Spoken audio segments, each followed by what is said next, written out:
Hello, directions for the hike and trail adventure. Go ahead and open the document, which is the start file.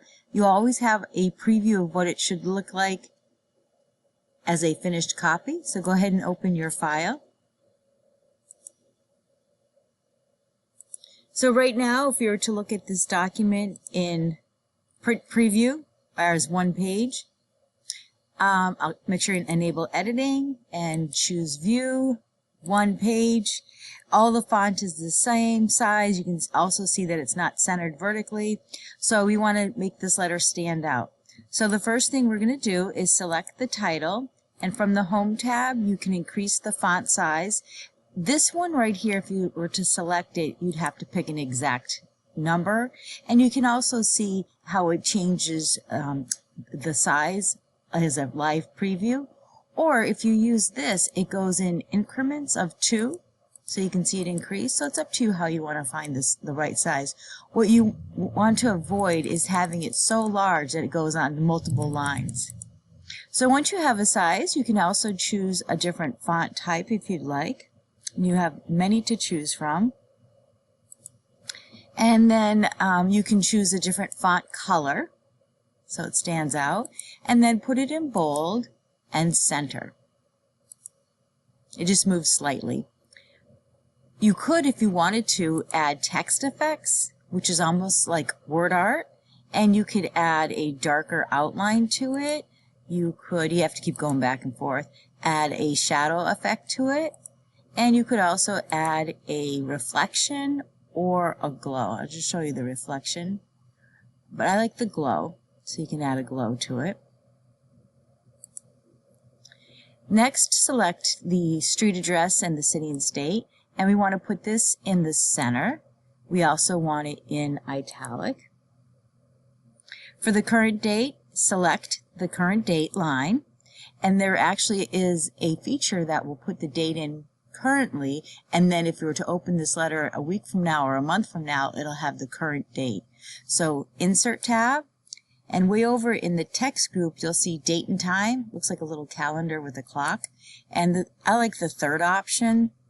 So it has the month by the day and then comma year.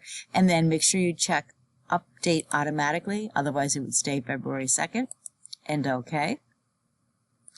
The next thing we'll do is select hike and trail adventure.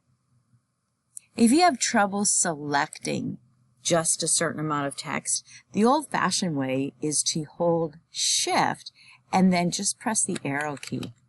And what you want to do to the title here, I'm going to put it in the same color that I used the title, and also in bold.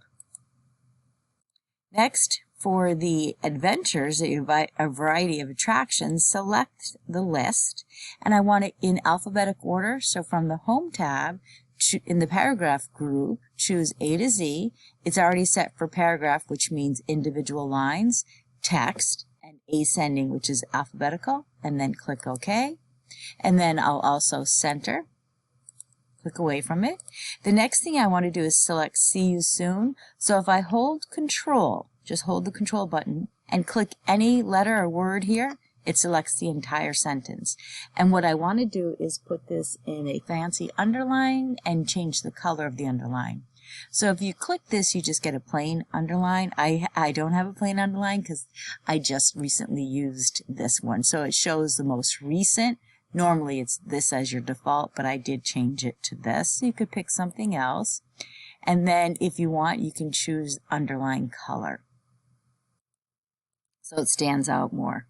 So if we go back to view one page, you'll still see that it's at the top part of which is the 1-inch top margin, so it's not centered vertically. So you can select Layout tab.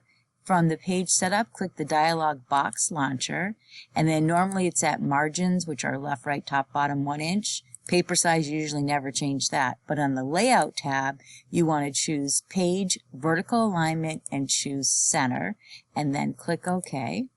So now it's centered vertically.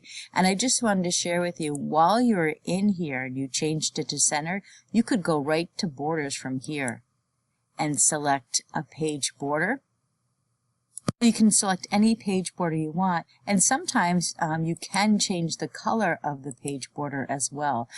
For example, the red apple, you can only have it red, but some of them you can. If this is not faded out, then you can actually change the color of it. You could change the size of it if you wanted it smaller, and then click OK.